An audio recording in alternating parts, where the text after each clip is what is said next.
This is called my general purpose bandage.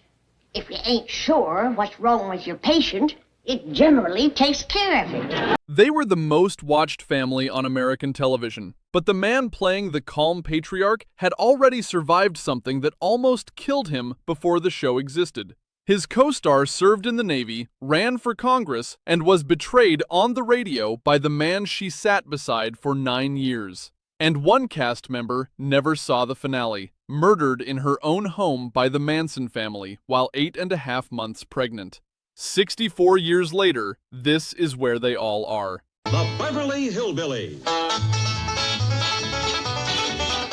Number 1 is Buddy Ebsen, who played Jed Clampett, the steady, oil-rich patriarch who led his family from the Ozarks to Beverly Hills, and who had already nearly died inside a Hollywood costume before a single episode filmed. He was 54 when the show premiered, born Christian Ludolph Ebsen Jr. on April 2, 1908, in Belleville, Illinois. Before the Clampetts, he was cast as the Tin Man in The Wizard of Oz. He inhaled aluminum dust from the silver makeup, collapsed on set, and was hospitalized with his lungs seizing. He was replaced without announcement. The respiratory damage followed every breath he took for the rest of his life. He married 3 times, Ruth Cambridge by 1945, Nancy Walcott for 40 years and 5 children, then Dorothy Knott for the quiet years. On set, he became a mentor to Max Baer Jr. The Bradshaw girl say when you said bring on them cookies.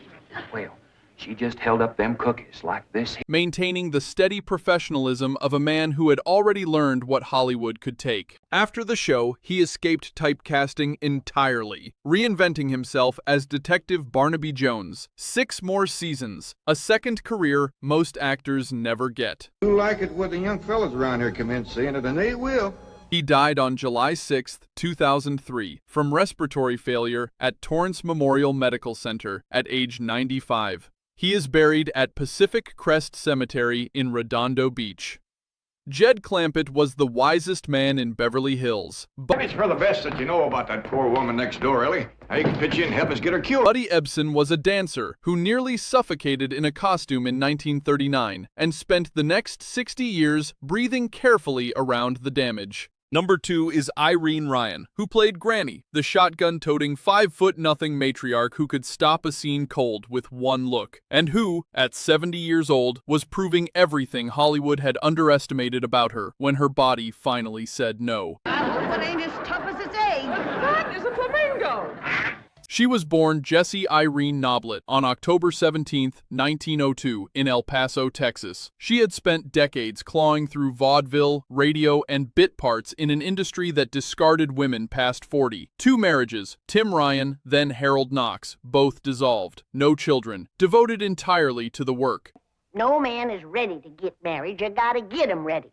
Like you get a steer ready for slaughter. She earned 2 Emmy nominations for Granny and did every physical stunt herself, throwing her small frame into every scene. Off camera, she lived frugally despite a top salary, saving quietly while the industry assumed she would fade. I'm gonna take him on bare knuckles. Then came what should have been her triumph. In 1973, at 70, she was starring in Pippin on Broadway, earning a Tony nomination, proving every director who had underestimated her wrong. She collapsed mid-performance, an inoperable brain tumor, advanced heart disease. Even after the diagnosis, she tried to return. Her body refused.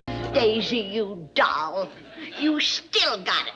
A regular siren. She died on April 26, 1973, in Santa Monica, at age 70. She is buried at Woodlawn Memorial Cemetery beside her sister. Most of her estate was left to theater scholarships. All right, I don't believe you. How dare you call me a liar?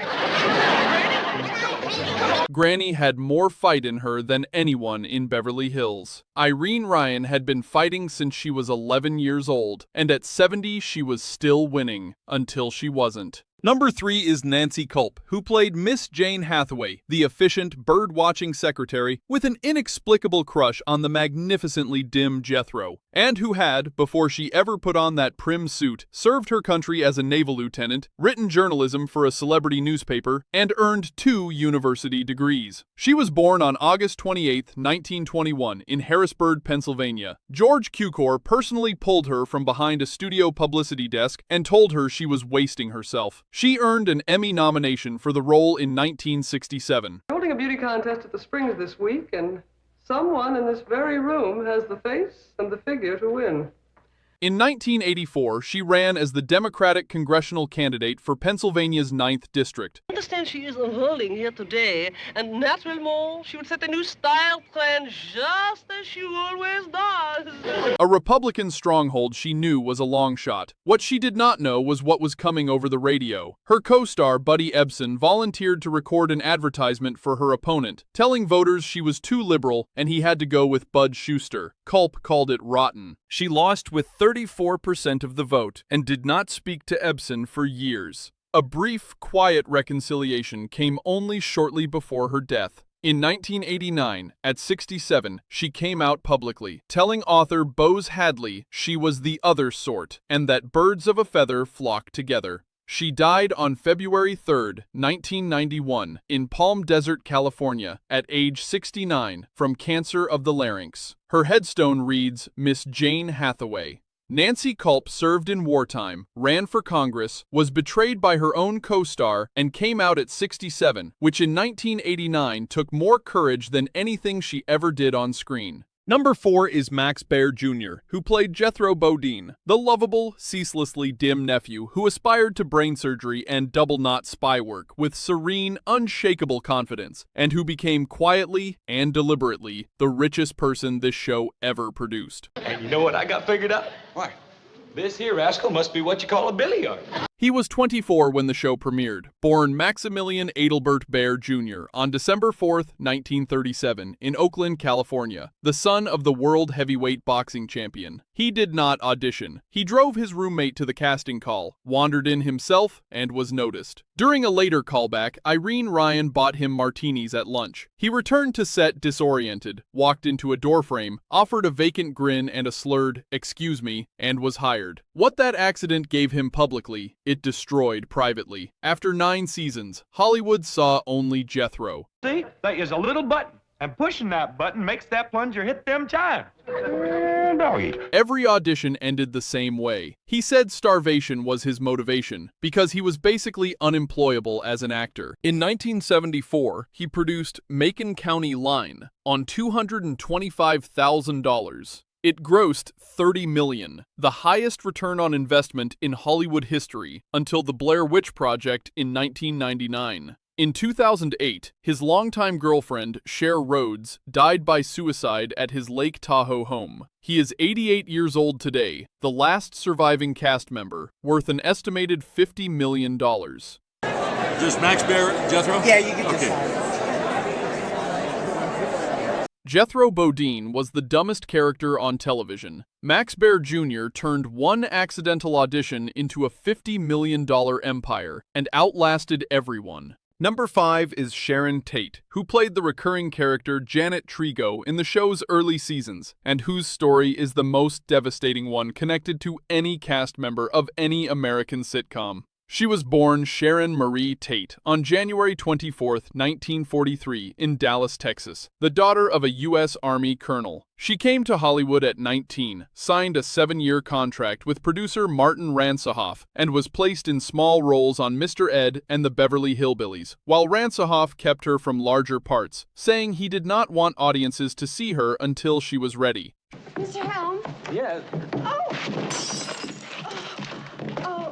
She appeared in the show from 1963 to 1965. She moved into film, met director Roman Polanski on an English production, and married him in January 1968. Her Golden Globe nomination for Valley of the Dolls arrived the same year. By the summer of 1969, she was 8.5 months pregnant with their first child. Polanski was working in London. She was at their rented home on Cielo Drive in Benedict Canyon on the night of August 8, 1969. Members of the Manson family entered the property after midnight. Sharon Tate was the last of the 5 victims to die. She begged for the life of her unborn child. She was 26 years old. She is buried at Holy Cross Cemetery in Culver City, California, with her unborn son in her arms. Janet Trago appeared in a handful of episodes and left no lasting impression on the show. Sharon Tate left an impression on everything. Before we continue, a question for the comments. What Beverly Hillbillies moment has never left you? The cement pond, Granny's possum stew, Jethro's double knot spy phase, Miss Hathaway falling for Jethro all over again. Which one comes back first? Tell me in the comments. I read every one. If you haven't subscribed yet, every burial location, court record, and verified personal fact in this script was confirmed before a word was written. Your subscription keeps that standard possible. Number 6 is Donna Douglas, who played Ellie Mae Clampett, the animal-loving, rope-twirling Southern beauty who beat 500 other actresses for the role. I didn't run away from Miss Hathaway. What'd you climb up here for? To cut a fork for that new store-bought slingshot she brought. And who spent the rest of her career discovering that the character who made her famous was the one that made everything else impossible. She was born Doris Ione Smith on September 26, 1932, in Pride, Louisiana. She moved to New York, modeled, worked into television and film, and in 1966 appeared opposite Elvis Presley in Frankie and Johnny. Johnny? Frankie, I beg you, don't shoot me.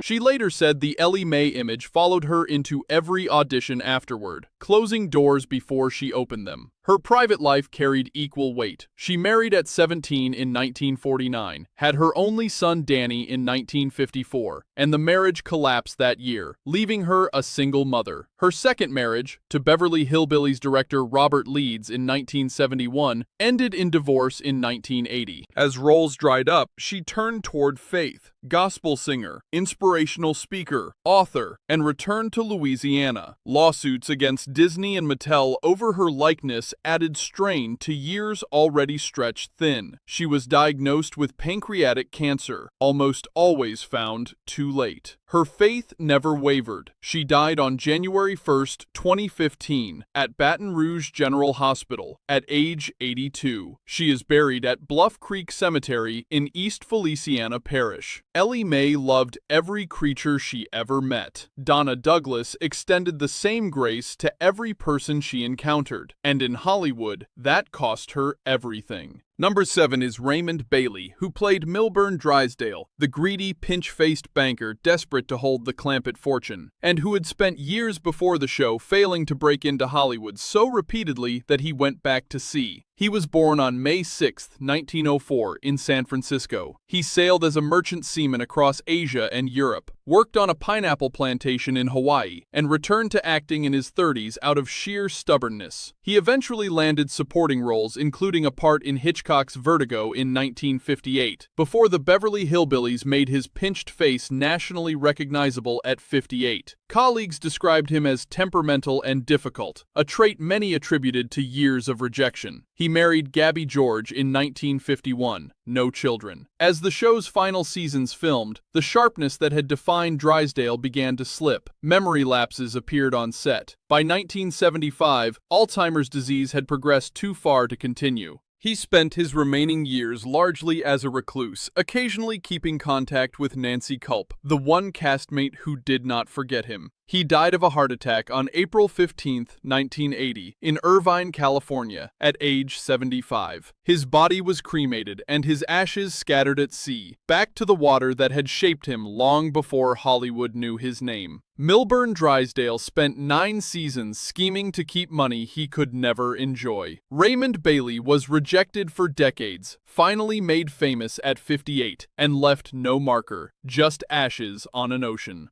Number 8 is B. Benaderet, who played cousin Pearl Bodine, who had originally auditioned for Granny and lost to Irene Ryan, and whose husband died 4 days after she did, as if he simply could not survive the loss of her. She was born Beatrice Benaderet on April 4, 1906 in New York City. She had been one of the most recognized voices in American radio for decades, a regular on the Jack Benny program, the original Betty Rubble on the Flintstones, before creator Paul Henning built Pearl specifically to keep her, and then built an entire second series around her, Petticoat Junction. Her first marriage to actor Jim Bannon unraveled under touring pressure. By 1950, she was a single mother raising 2 children alone. In 1958, she found stability with sound technician Eugene Twombly. Then came what she could not outrun. A lung spot detected in 1963 returned aggressively in 1967. She had smoked heavily her whole adult life. She endured surgery and radiation while insisting on continuing to film, missing episodes, returning to set, collapsing again.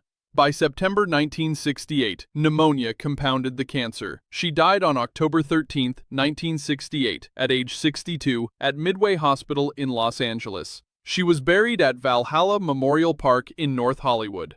4 days later, Eugene Twombly suffered a massive heart attack and died. He was buried beside her. He had spent 10 years finding the right person and lasted 4 days after losing her. Number 9 is Harriet MacGibbon, who played Mrs. Margaret Drysdale, the icy, insufferably snobbish society wife who treated the Clampetts like a health code violation, and who was, by verified genealogy, a direct descendant of an Underground Railroad conductor who had risked his life helping enslaved people escape to freedom before the Civil War. She was born on October 5, 1905, in Chicago, Illinois. Her great-grandfather, Dr. Elisha Deming, was an Indiana physician who operated a stop on the Underground Railroad at serious personal risk. The woman who spent 7 seasons playing television's most privilege-obsessed character came from a bloodline that had fought against everything Mrs. Drysdale stood for. She had a Broadway career stretching back to 1925 before television found her face. She married twice, producer William Kane, then writer Charles White, who died on Christmas Day 1967. Her only son William, an art historian, died in April 1977 at age 44, predeceasing his mother. Friends said she withdrew almost completely after his funeral. The woman who had commanded stages for 50 years suddenly had no interest in being seen. She died on February 8, 1987, in Los Angeles, at age 81, from heart and lung failure. Her ashes are interred at Forest Lawn Memorial Park in the Hollywood Hills. Mrs. Drysdale spent 7 seasons looking down at the Clampetts. Harriet MacGibbon descended from a man who spent his life quietly lifting people up, and she played privilege so convincingly that nobody ever knew. They aired their first episode on September 26, 1962. They aired their last on March 23, 1971. 274 episodes, 9 seasons. The #1 show in America for its first 2 years. Today, all but one of the original cast are gone. One at Pacific Crest Cemetery in Redondo Beach. One beside her sister in Woodlawn with theater scholarships in her name. One in Palm Desert whose headstone calls her Miss Jane Hathaway. One in Louisiana on New Year's Day. One at Holy Cross Cemetery in Culver City with her unborn son in her arms. One whose ashes are scattered at sea with no marker. One beside a husband who survived her by 4 days. And one at Forest Lawn in the Hollywood Hills who outlived her only child by 10 years. Max Baer Jr. is still here. He is 88, living near Lake Tahoe, Nevada. He said once he was born Max Baer Jr. and would die Jethro Bodine. At 88, that still appears to be the plan.